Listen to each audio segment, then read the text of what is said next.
Charles Pete Conrad Jr. stands with the U.S. flag on the lunar surface during the Apollo 12 mission in 1969.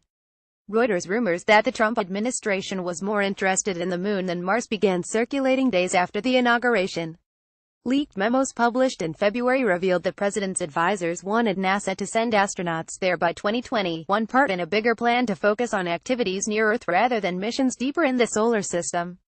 Vice President Mike Pence spoke vaguely of a return to the moon in a speech in July. In September, the administration nominated a NASA chief who extolled the construction of lunar outposts. All signs pointed to a significant shift in the country's Mars-focused space agenda of the last 7 years.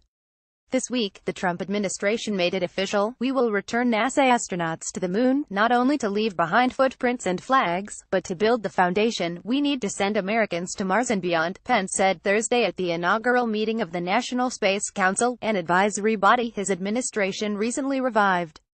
The vice president's comments marked a pivot from Barack Obama's directive for a journey to Mars, established in 2010, and harkens to the aspirations set forth by the George W. Bush administration.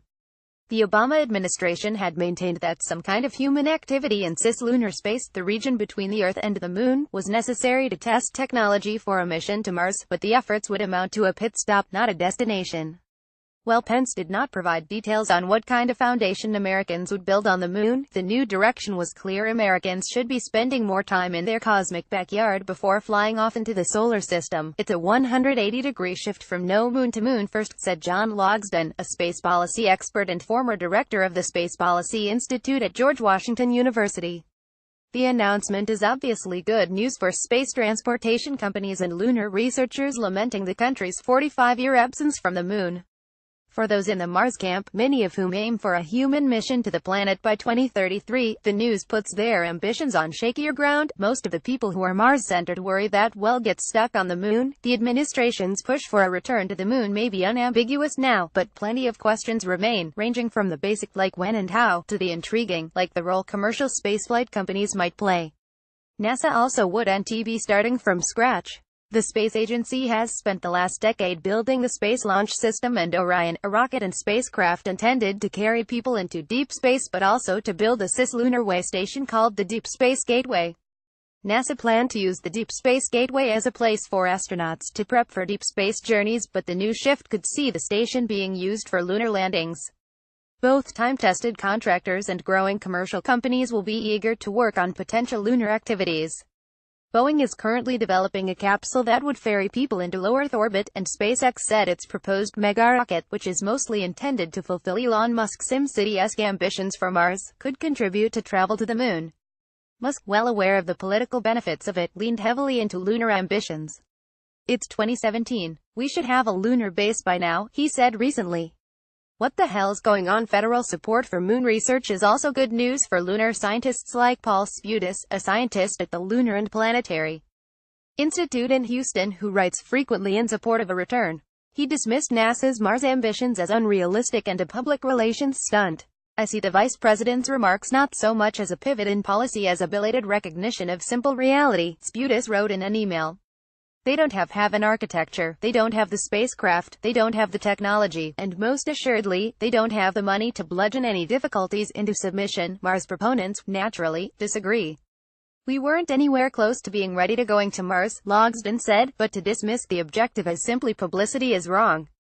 NASA has invested over the years in some research for the requirements of a mission, including life support systems and landing technology, he said. Most of the people who are Mars-centered worry that we'll get stuck on the moon. All the resources available will be focused on lunar exploration, and the idea of getting to Mars will slip indefinitely into the future, Logsdon said, rather than lead in space. Too often, we have chosen to drift. Chris Carberry, the CEO of the nonprofit group Explore Mars, fears the same. Carberry said he's pleased with the administration's focus on human spaceflight and doesn't oppose a pit stop on the moon. But he wonders whether the construction of a full-fledged lunar base could consume enough resources that would delay a Mars mission for decades. If we got to the surface of the moon, we need to do it in a way that really is a stepping stone to getting to Mars, not just an excuse to build a base there, Carberry said. In Washington, NASA's Mars goals have received bipartisan support, which is typical for space programs in general. In March, Trump signed a NASA funding bill that included some of the strongest language about a human mission to ever appear in U.S. legislation, listing achieving human exploration of Mars as a key objective. The space agency has also been buoyed by interest from a general public bombarded with Hollywood movies about Mars and deep space travel.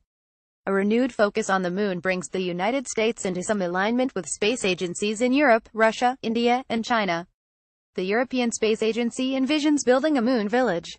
Roscosmos, the Russian agency, is recruiting cosmonauts to be the first Russians to land on the moon in the 2030s. ISRO, the Indian agency, launched its first lunar orbiter in 2008 and plans to send a second mission, this time to land on the surface, next year. China has spent the last decade experimenting in cislunar space with both robotic and crewed missions, and officials have said they would put astronauts on the moon by the mid-2030s. A mission to send a rover to the far side of the moon, a first for humankind, is planned for next year. The United States is unparalleled when it comes to exploration of the solar system beyond Earth, but some in the country, particularly in the security community, worry that the country's cislunar capabilities are rapidly atrophying. Pence said this week he believed other spacefaring nations have outpaced the United States. In the absence of American leadership, other nations have seized the opportunity to stake their claim in the infinite frontier, he said. Rather than lead in space, too often, we have chosen to drift. Space policy experts say it's too early to say who the winners and losers might be in this new chapter in the country's space agenda. The administration has promised a robust human spaceflight program, an effort that both Moon and Mars proponents can get behind. And the administration didn't rule out a Mars mission entirely. It just chooses to go to the moon in this decade and do the other things later.